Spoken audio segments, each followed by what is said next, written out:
Hi, everybody. Great to be here. Thank you. Before I kick it off, just quick introductions. Jeremy and Kate, please tell us about yourselves, your company, your titles, all that jazz. So, as Paul said, I'm Jeremy Lowenstein. I am the CMO of Milani Cosmetics. I've been with the brand for almost 3 years. I have spent over 2 decades in the beauty industry, from water to Coty, working on brands like Aveda, Sally Hansen. I went to the indie side, moved out to California, worked at Kopari in San Diego, did one stint out of beauty at a D2C underwear and underwear brand called The Undies, and then another good fortune of being with Milani. Hi, I'm Katie Welch, the Chief Marketing Officer for Rare Beauty by Selena Gomez. I joined the company in 2019 to help Selena bring her vision to life. We launched in September of 2020, and we are now sold at Sephora around the world. Before that, I was the GM of Honest Beauty at The Honest Company, then CMO of Hourglass Cosmetics. I've also worked at Victoria's Secret Beauty, Macy's, Bliss, and many years at Weber Shandwick on the agency side. I'm very happy to be here. Thank you to the brand Innovators team. You're welcome. Thanks, Jason. I'm your moderator today. I'm Andrew Fryer from Zynga. We make games for grown-ups, and we're also the #1 mobile gaming platform in the US. And I know the big question on everybody's mind is, what is somebody from a mobile gaming company doing moderating a beauty panel? And Jeremy and I discussed this on Monday, so he so eloquently said it's because of immersive experiences. So there is that synergy. But the great thing is the two of you obviously know each other. You have a shorthand. I think, Jeremy, when we were speaking on Monday, you were actually texting with Katie. So just a kind of fun fact, what is something about Katie that, what is one of her biggest attributes that, something that you would like to share with us? So, yes, the beauty industry is small. You will realize that we all know each other and have all either worked with each other, for each other, at some company, next to each other. Yeah. So I'd actually say one of Katie's fun facts is she's actually an influencer in her own right. If you don't, I'll be her publicist now, since she comes from the PR background, is she has her own TikTok channel. And why I appreciate this is because when TikTok was growing in popularity, a lot of us in marketing said, what is TikTok about? How do we play with it? And we just watched all of our teams do it. Katie said, excuse my language, fuck that, I'm just going to do it myself. And is now a marketing influencer on TikTok and has a tremendous following. So if you don't follow her, you should.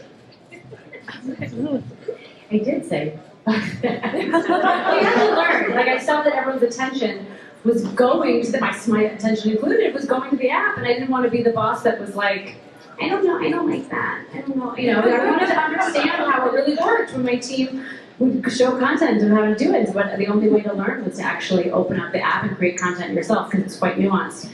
So I started, but I sure as hell wasn't going to do a dance or my makeup. So I thought, what do I do now? I do know how to work a corporate job and survive corporate life and market. So I did that. But it's been really fun. I've met a lot of really special people on TikTok. Anyway, but it's not about me, it's about Jeremy.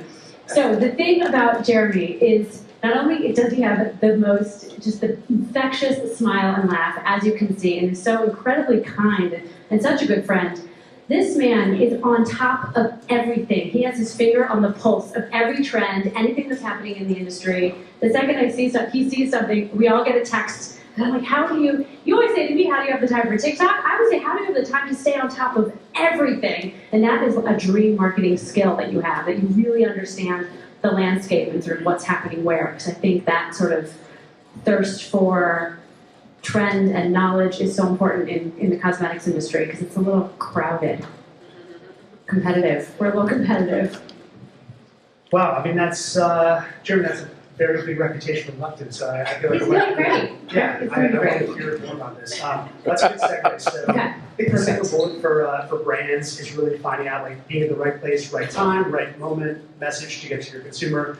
So this is obviously tenfold when you're looking at omnichannel strategies. Always easier said than done. What's something that you're both achieving in respective companies to hit this one? So it is about knowing your consumer. And like any marketer, you should be consumer first. So spending time having conversations with your community is critical. Rare does an amazing job of this with Selena's community. We do the same at Milani, and having those one-to-one relationships, whether it's with influencers, my favorite word, influencers are just consumers. Have that conversation. What channels are they on? What type of content are they consuming? What do they want to see, whether it's in-store, on TikTok, on Instagram, on Facebook, on YouTube, and then just start testing and learning and developing that content, because at the end of the day, it's for them. So just have those conversations. Market research is great, and there's a lot that you can learn from quant, but qual goes really far when you're having those one-to-one conversations. Great. That is my answer. No, I'm kidding. I totally agree. And so we do say, and beauty especially, that's something that other industries can potentially learn from beauty, is how much we do spend time with our community and learning from them in order to show up in those places.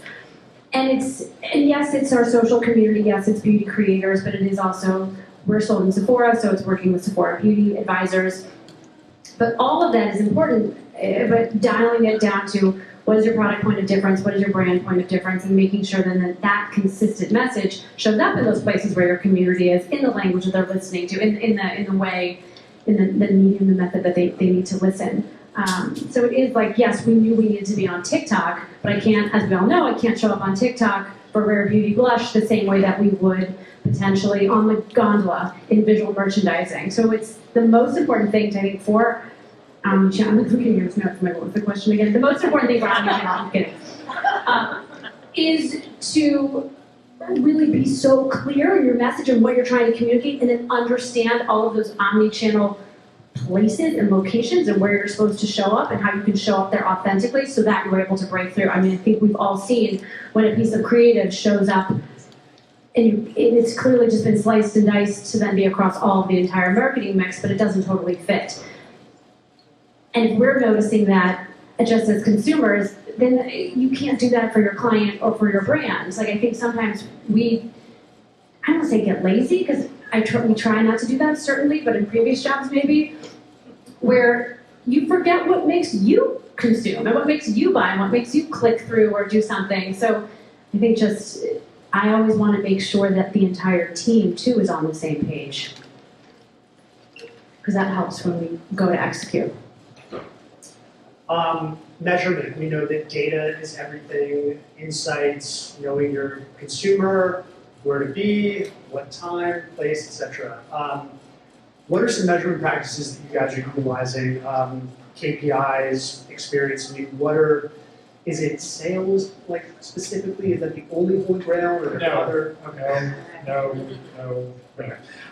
No, sales is, at the end of the day, yes, but not everything. Keep the lights on. We do have to keep the lights on. But I think that one of the most important, I'll start with relationship first. One of the most important relationships I think CMOs have to have is with their CFOs. And there's tons of articles out there about this, a lot of focus groups about this. We live and breathe the consumer ecosystem. Not every piece of content or marketing material should be measured the same way in terms of its impact. Not everything can be, there's not an attribution model for everything. Every piece of marketing performs in its own way. You look at everything from engagement. I'm going to unpack engagement for a second. Everyone's favorite conversation. Is it a like? Is it a comment? Is it a share? Is it a save? Is it a comment? What does the dialogue look like? So those are some of the KPIs we look like at engagement. Yes, there's market share. There's also share of wallet, with share of the basket. But ultimately, yes, it does come down to sales for the company. But our jobs as marketers is to take everybody in the company along that journey of what are our objectives. Brand awareness is one of the best ones to talk about. No one's going to buy you if they don't know who you are. And I think if you go back to, I'll go back to my textbooks and studying in college, it used to be, how many times does the consumer have to be exposed to a brand to be considered quote unquote aware? It used to be 3 times. Now I'm seeing studies anywhere from 7 to 20. Yeah. So getting awareness is important because ultimately that drives trial, and then it drives repetition and loyalty. So that's where you're going, you just start thinking about all those different KPIs as you go along the journey. It is hard, and I joke about the sales, but no, obviously that is important, especially in those conversations with your CFO, because they don't necessarily understand it. JC, I respect you so much if you're listening. And that's my Jean-Christophe, our CFO. We pay attention to sentiment, we pay attention to loyalty, replenishment. In beauty, it's really tough. I think, are we the oldest people in the room? With like in the 90s, 80s, when you used to shop beauty at the department stores, you go to Clinique, Lancome, whatever, you buy everything, all Lancome, all Clinique. People don't shop that way anymore. You shop by category. So what's most important for me is to be that mascara that she continues or they continue to buy, the blush they continue to buy, and that's really tough.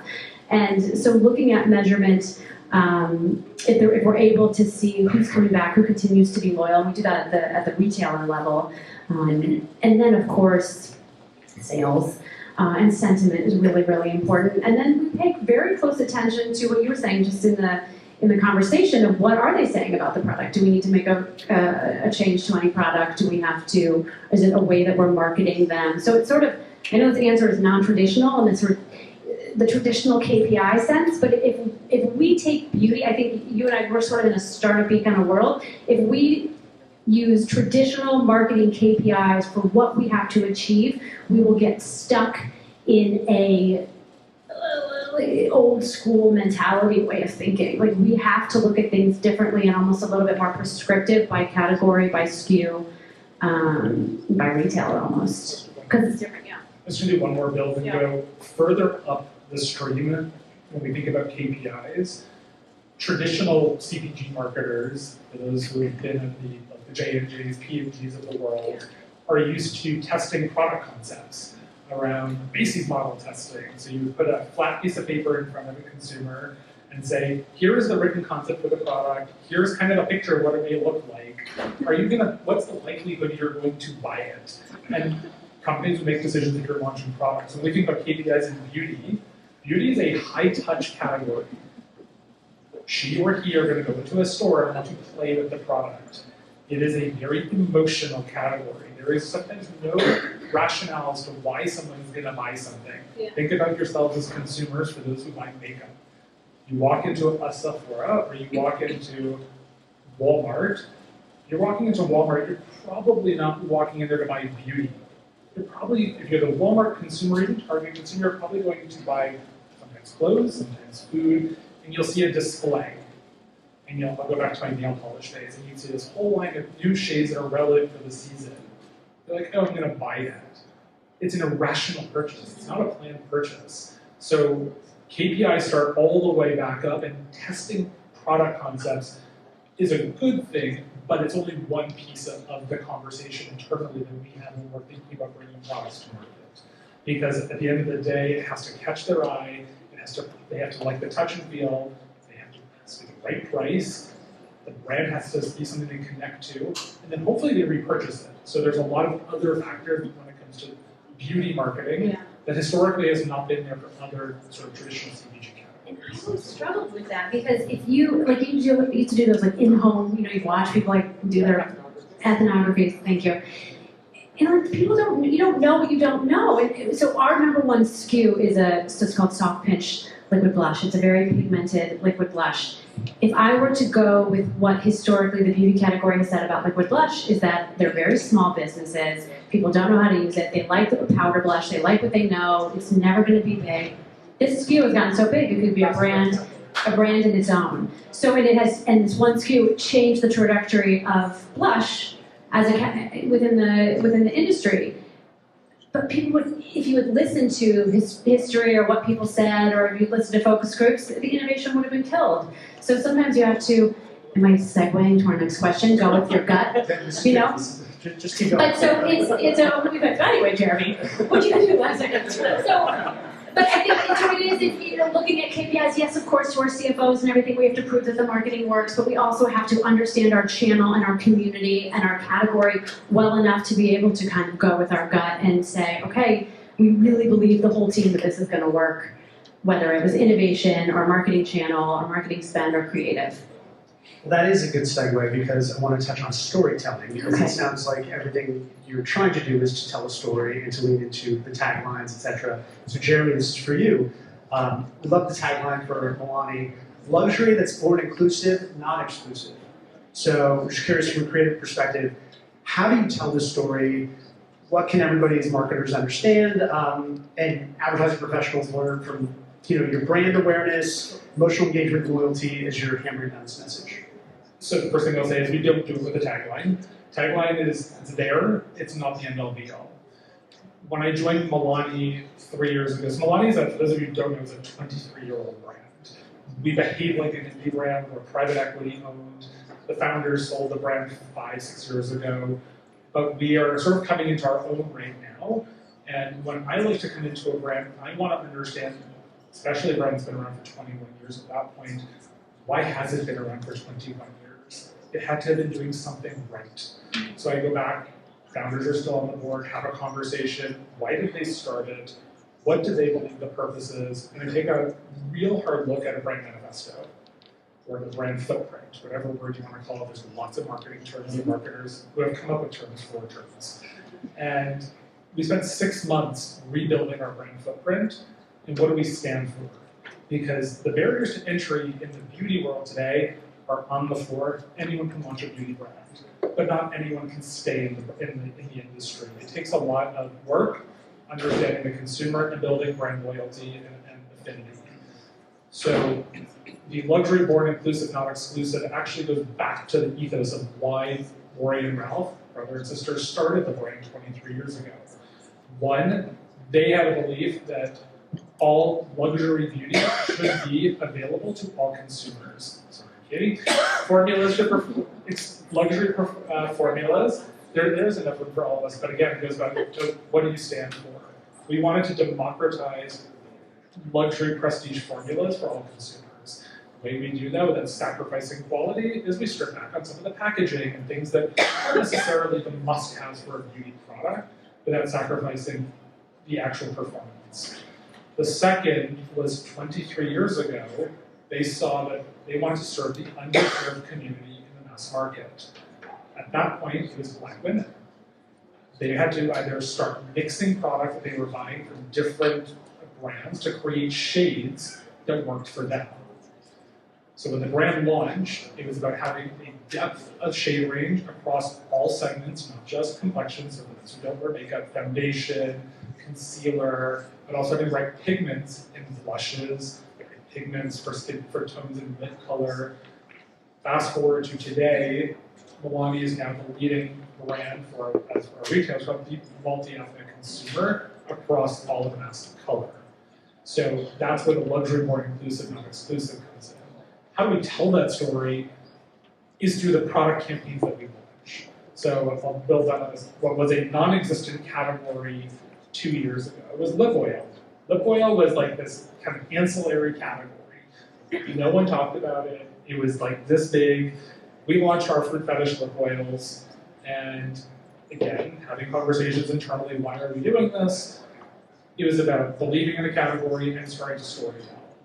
Fast forward to today, we actually launched a campaign called The Chef's Kiss, leaning into what do we stand for. So high quality products, unique storytelling because we have unique flavor profiles of our formula that stand out from every our competitors. And we also wanted to partner with TikTok again and what other categories outside of beauty are also starting to trend, and that's food and beverage. So we launched a campaign called Chef's Kiss to promote this. So, and again, making sure that we always show up like a luxury brand that is affordable and available to everyone. So, Check out that campaign, I like that. okay, for you kind of have the silver bullet of Selena. Everybody thinks that, oh, she just sells everything, like your job is really simple because of that. She's awesome, by the way. We don't doubt that. I mean, she's great on Only Murders. So there's a statement of rare beauty is made to feel good in without hiding what makes you unique. So Rare obviously has Selena, and what would you say, separate of having her post, maybe we know that's a misconception that she's just going to sell product for you and make your job super easy. What else is involved with making the brand unique and selling and achieving your growables. Can I talk about our tagline? Sure. All right, that's not what you asked though.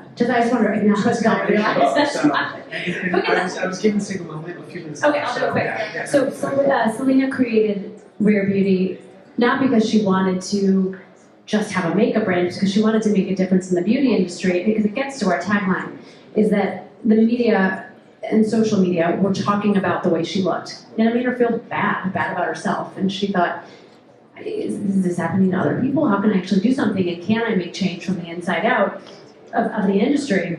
And so when we say makeup made to feel good in, that is something that we look through that lens in all that we do. And it celebrates what makes you unique.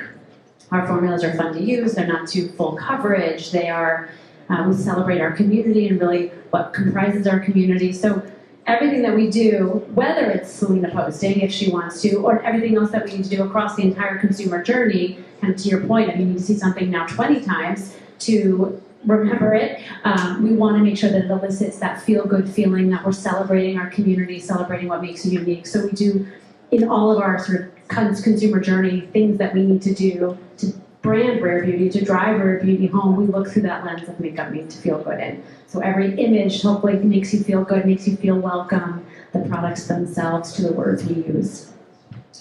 Well, the message definitely carried forward as I was in physical therapy yesterday and I had to print this out and they're like, the nurses were like, Rare Beauty? Really? Like, I was like, yeah. We're very excited. So nice. clearly the message is carrying very well. Oh, that's awesome. Thanks. Love to hear that. I think we may have time for any questions from the crowd, maybe one or two. I know we're. Does anyone want to go on TikTok Live? Yeah, do it. Jeremy. Not me. Jeremy. Not me. You too.